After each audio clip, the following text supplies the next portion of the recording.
weltare ɓiɓɓe fulɓe andu diine maɗa fedde heblo sukaɓe africa weltare tv takkusana yoni to ñaabina to gurela cooga to hijaja to tampidaro to burguduna to atena to lewe to jawaldi to buubo awdi ko on takkusan juula ha to galle ceerno abou diaba soto beelel gawdi ha to galle ceerno yaya dia to mbaye ko taari ɗum kala ene jeeya e gardini kabaruji men to leydi Mauritanie tadiɓe alfinaɓe nden ka ekisala maje kadde ɗe Nouadhibou ɓe koleri tigui ɓe paabima bateau jollunoɗo temedde ɗiɗi e nogas jeeɗiɗo clandestin tawi ko yinnoɓe wadde ɗanne suuɗeru to leydi Sénégal Alioune Tine o erima kayde jaam artata jaam duumiɗo kayde artata hakkude Bassirou Diomaye Faye hoorejo leydi ɗi e Ousmane Sonko hoorejo jagode makko to leydi Mali may jaaha toon to Menaka ko tana musɗo waɗi toon ko suka debbo goto élève kañuma waɗa violé caggal ɗum wara goski mum wedda e nder cour école to leydi Côte d'Ivoire Alassane Dramani Ouattara ine tawe tigui jillu mum guila ñande aljuma ɓennuɗo toon to Paris lamorgo waala fendo to leydi Guinée Conakry toon noon to gueedi Guinakry ko ɗom ka cattuka kay tawate to wuuro wiyetego Bofa kedde Afrique min jaaha to leydi Iran to leydi Palestine ha to leydi Syrie ha to leydi Russie bisimilla moon e ketki hotodirte joni piren battira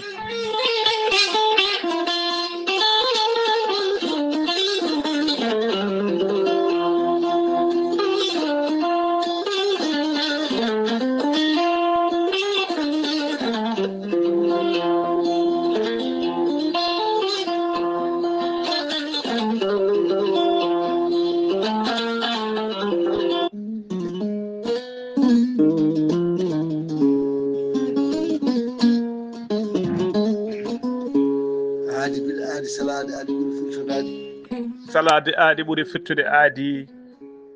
ceerno Amadou Tidiane Diallo gorko mo melga wuuro jinneji wi ko firtata aadi mo adodira jande weltare ɓiɓɓe fulɓe andu diine maɗa weltare TV ceerno Amadou Tidiane Diallo ko wittiyanke leɗɗe ko safriyanke safruji fina tawa gando bindi laaɓade leɗɗe jaadindo ɓalawele danwal kala ceerno Amadou Tidiane Diallo kollabɗo reedu malaɗo woni ceerno Amadou Tidiane Diallo ene yawna ɓen wonduɓe koyɗe musoje keceji musoje ɓalli ɓuutoji ɓalli ƴakkuji e ɓalli musoji kala ceerno Amadou Tidiane Diallo ne yawna ɓen rewɓe wonduɓe kiste fibrome dogam site rewɓe ɗon koɓe sowade dartoraɓe e rewɓe ustaraɓe ndewago kala ceerno Amadou Tidiane Diallo gorko mo melga wuuro jinneji ne yawna ɓen worɓe ustaraɓe gorago yawɓe yitade koye men jippiɓe leece wonduɓe prostate fiɗaɓe kala ceerno Amadou Tidiane Diallo no prostate ma foti kala so jokkodiri joni docteur ma nawdema holo safara ƴettuɗa gorko mo melga wuuro jinneji ene yawna ɓen ɓe arsigaji men kippi wonduɓe dabruji weddaɓe korte ceerno Amadou Tidiane Diallo ne yawna ɓen ƴeewɓe embauche ƴeewoɓe visa ji e dendagal fannu kayitaji kala ceerno Amadou Tidiane Diallo gorko mo melga wuuro jinneji e oɗo saaha mo tawe to Paris lamorgo leydi France sa yiiɗi jokkodirde makko mbatta ko 00336 04 66 27 ko numéro makko appel kadi ko numéro WhatsApp ceerno Amadou Tidiane Diallo base makko ne tawe to Dakar en tawi ɗon miñi ko ne wiye Abdoulaye Diallo numéro mbatta ko 77 714 94 15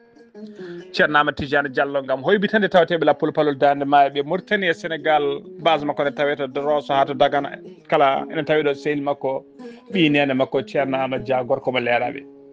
gorko mo leeraɓe sa yiiɗi jokkodirde mum numéro mum téléphone mbatta ko 77 537 79 28 ceerno Amadou Tidiane Diallo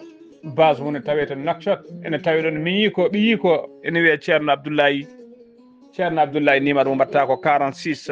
94 21 91 ceerno Amadou Tidiane Diallo ko laaɓɗo reedu ko malaɗo wune ko newiɗo sanne mbadden danɗo faade ceerno Amadou Tidiane Diallo gorko mo melga wuuro jinneji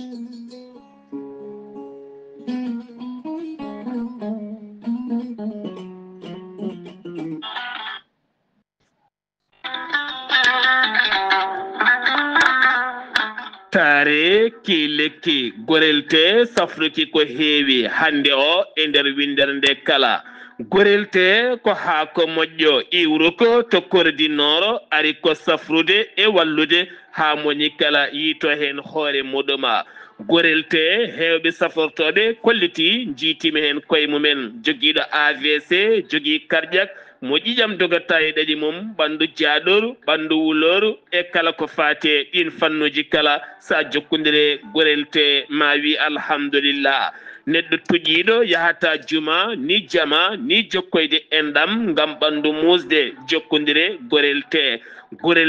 ko haako moƴƴo a yittat ko jamireɗa mbaɗa e ndiyam ngulɗam aɗa yara aɗa yiito cellal ɓandu maɗa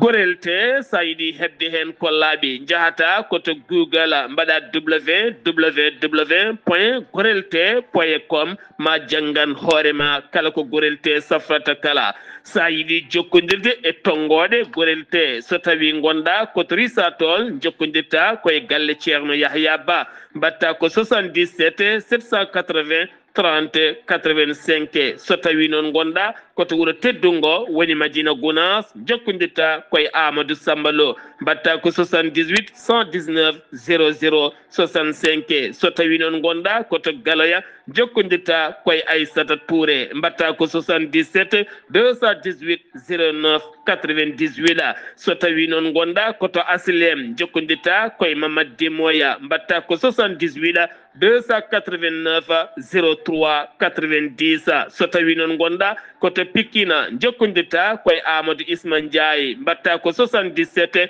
426 68 04 so tawi noon gonɗa koto Melga jokkodirta koye Abdoullahi Diallo 77 714 94 15 so tawi noon gonɗa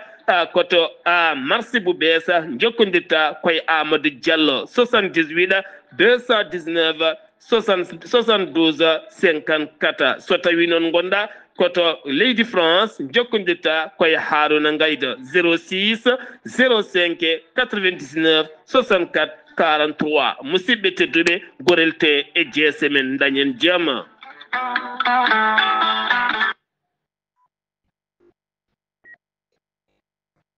kettode kaburuji mon e demgal pula Afrique, Asie, Europe, Amérique, Moyen-Orient, Océanie. Jam ñalle mon musidɓe tedduɓe eɗen goni e dewo 16 lewru jolal hitande ujunnaji ɗiɗi e nogas joyi habruji mon e ɗemgal pular e sawte ko musidɗo mon sehil mon Ghali Abouba to karallagal ko miñi men sehil men Saydou Abouba hono mbiruɗe gardini kabaruji men koto leydi Mauritanie puɗɗoɗen to leydi Mauritanie aseta hanki jamma yubbinama jamma mawludun nabiyu sallllahu alayhi wa sallam to tigui taw koto mahdara ceerno Amadou Oumar Ba ɓurɗo lollide almudo bewɗo ɗum noon tawe to legal Mendes mawlude hanki nde noon wonno 9e édition woni duuɓi jeenayyi kay kala hitande so oɗo saaha yonti kay ɓe juɓɓina toon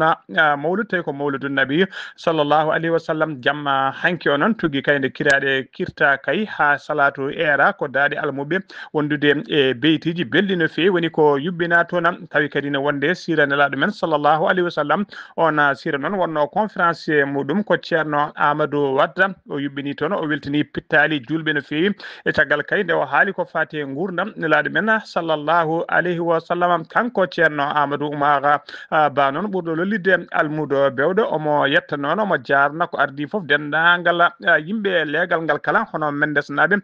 ko noon kadi omo yetta dendagal almuɓe e dendagal serneɓe wawɓe kay arɓe e dendagal nustiɓe e oɗon jamma kay mbaali joɗade tawi kadi ne garde peewal ene garde e gaare keewal e peewal kay jooɗi kay gila nde jonde nde jooɗi ha salatu era tawi hay goto ummaki e jonde mum omo yetta noon omo jarna omo ñaago Allah kadi dendagal ko duwa toon e ko waɗa toon ko fate dewe Allah kala nde Allah jaɓanta en ɗum dendagal ko ferguita hen nde Allah yafota en nde Allah kadi rokkata en tawtorede oɗo saaha mo wuuri tawa eɗen ɓeyde diine men en ustaki ha joni habaruji men demgal pular to leydi Mauritanie ha joni dadiɓe halfinaɓe nden ka ekkisal maaje kadɗe ɗe leydi Mauritanie tawateɓe toon to Nouadhibou ɓe kolliri tigui wonde ɓe paabima bateau jollunoɗo te medde ɗiɗo e nogas jeeɗiɗo migrant woni ɗanniyankoɓe tawi ko ɗanne suudu suuɗeru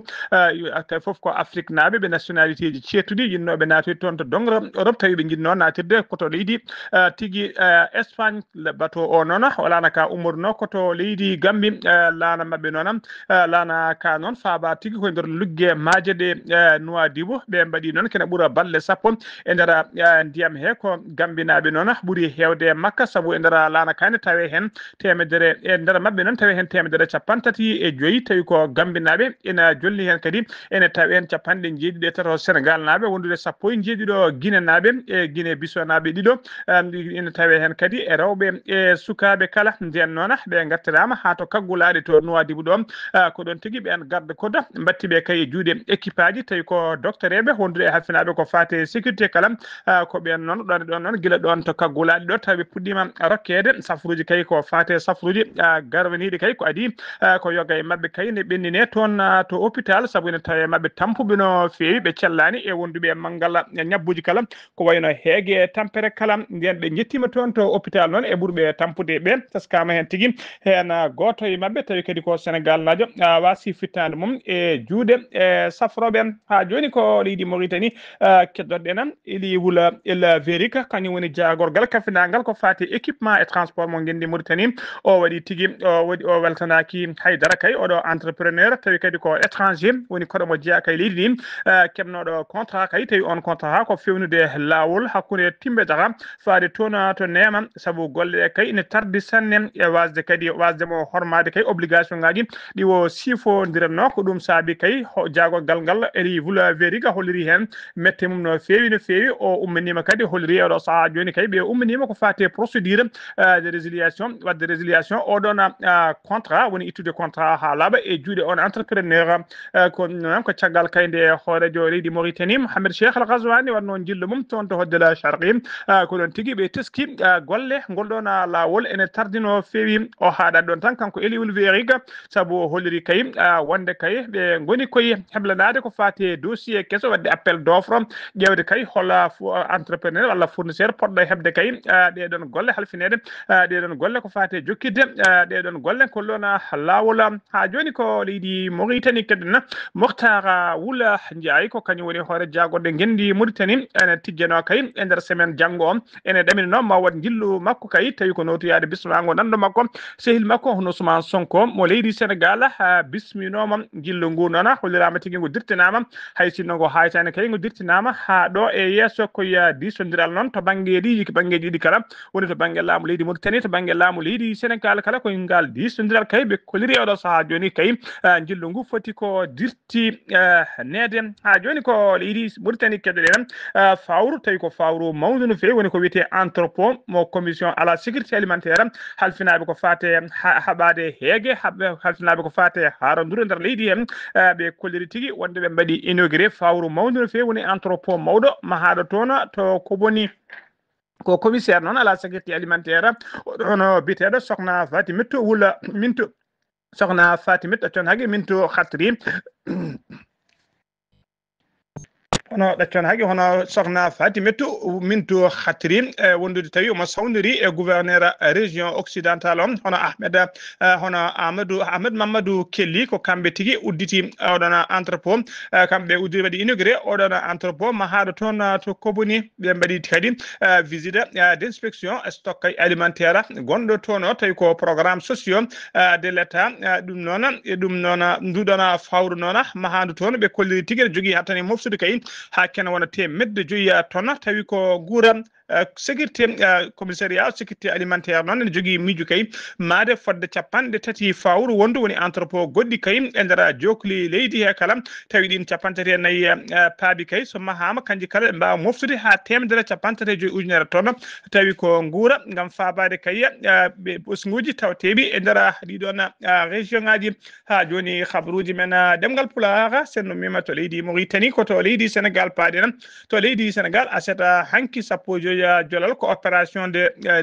réorganisation et de sécurisation ko espace public kañum tigui woni ko fini toon tawi kadi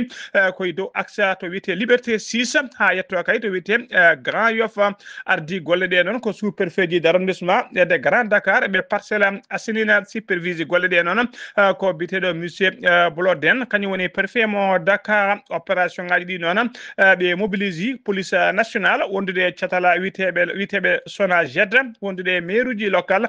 concerné équipage technique de la DGCV wondude tigui ɗum ɓen tigui woni aseda hanki o noon ɓe kolliri aseda hanki o tan no gas jeeɗiɗi oto tawi ko garnoɗi e dow boli ittama ha laaɓi oɗo saaha joni 194 caaleje wondude e mbareje gonnoɗi e boli eggenama ɓe kolliri kadi fodde kay ko wiyete 3 GBA woni garage de big et de broc egginama ha laaɓi foof noon koye programme assainissement et modernisation wuro Dakar ngo ko hen tigui laamu ngu woni e oɗo saaha joni ha joni ko leydi Sénégal keddoɗen subaka hande sanga 7h30 teskama tigui ko laana jollunoka tigui tawi ko yinnoɓe wadde ɗanne suuɗeru laana mabɓe noon kañum tigui jofita tufde Mermoz ɓe jinno noon ko wayi yaade toon faade toon to Espagne laana ka noon joofi ko sara tigui joofi ko toka joofi noon waɗɗani ambassade de Soudan tawteɗo toon to Dakar dendagal jolnoɓe laana ka kay nden ɓe coynima goto kay tawi koye dadiɓe ɓe hinde GMI to ambassade ko ɗon tigui kamɓe kala ɓe jalti laana ka ɓe naati e nder wuuro ngo ɓe dogui ɓe goppiɗan laana ka e matériel mabɓe guila e joɓari mabɓe ha e bidongaji essence kewɗi no fewi e matériel kewɗo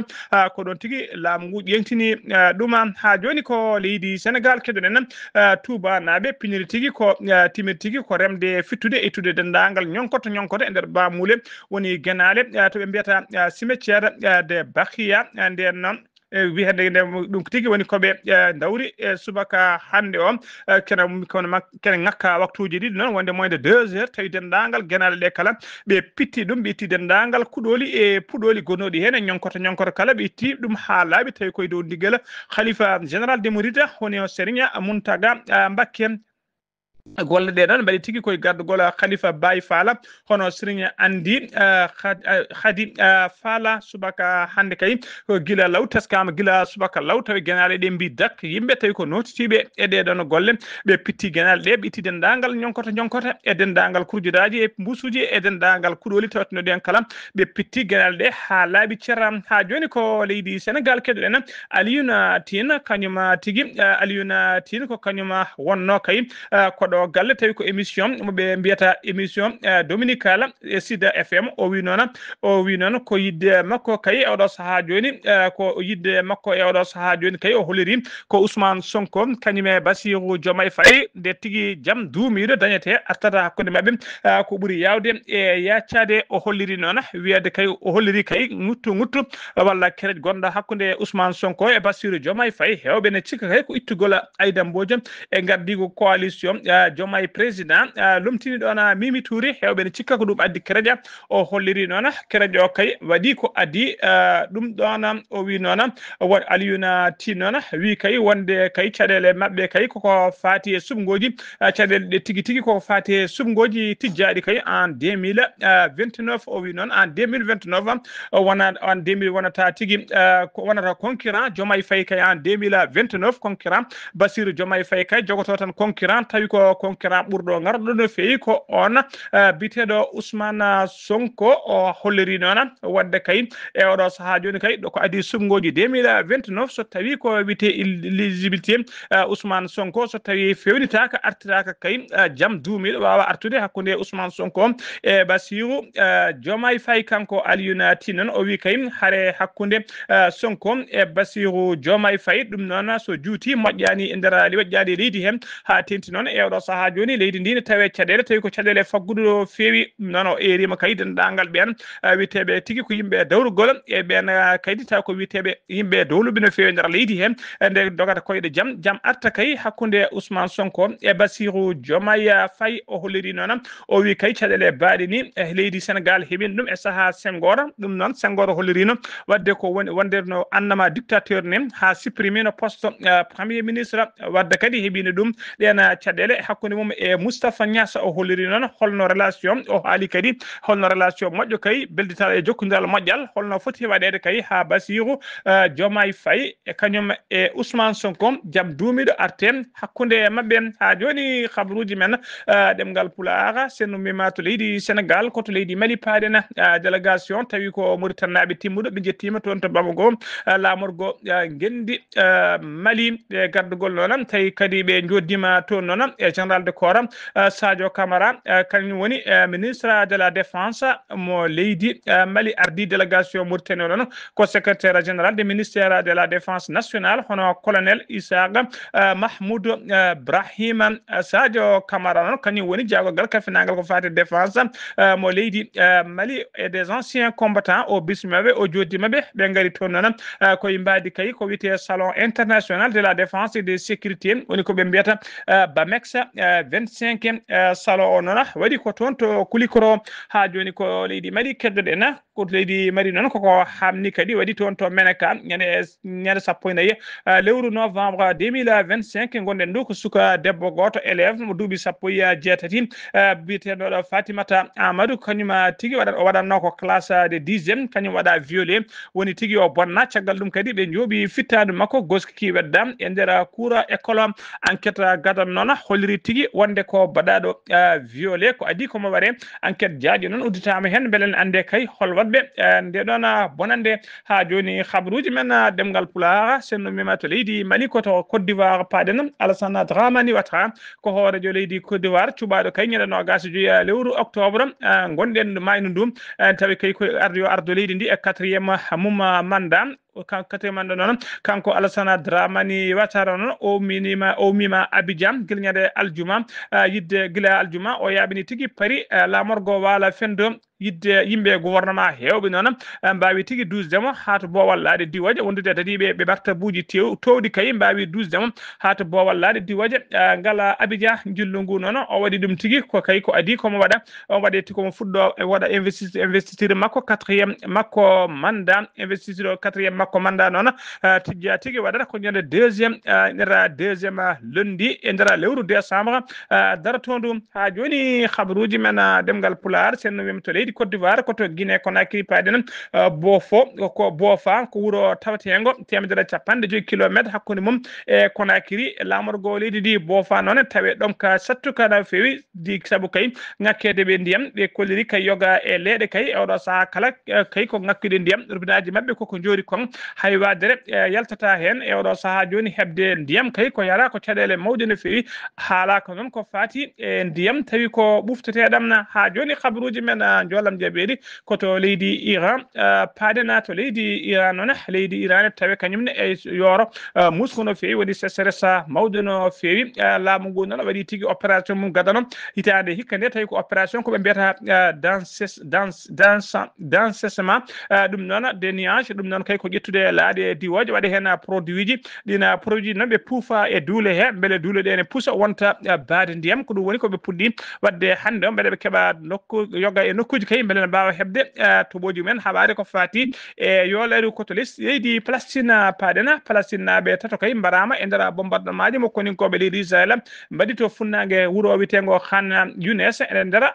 bande de Gaza dum ko alata hande sappo jeegom lewru novembre de do balle kadi de do balle kala non kadi Israel ne jokki kay wadde gede kamtrinde no fewi ton to Cisjordanie occupé jamma hanki o ko suka Palestine najo kanyum tigi wara ton sara Nepaluse e reda tawi ko koni ko be leydi Israel ngone wadde ton kay gila cessez feu o fuddi faade do saha joni cessez feu kam ene wayno Cisjordanie occupé kanyumen kam tinani o dona cessez feu sabu jamma nyalam kala ko bomboje e pettoje woni ko jorete mabbe ko to leydi Russie padena laamu leydi Russie be kolliri tigi wonde be tetti gure didi tawten to bange wargo leydi Ukraine dum ko alata hande sappo jeegoma lewru novembre to armée mabbe kay woni odo sa kala wadde taabe haysino taabe de ne leeli lu feyi e ben kay natira seeda tettude odona nokku gureedi de non hen wuro woto wiite tigi ko Movnopilien e wuro heddingo wiite ko Malayla de don gureedi kala tawe tigi e ndera région mo Zaporozhye musibbe teddube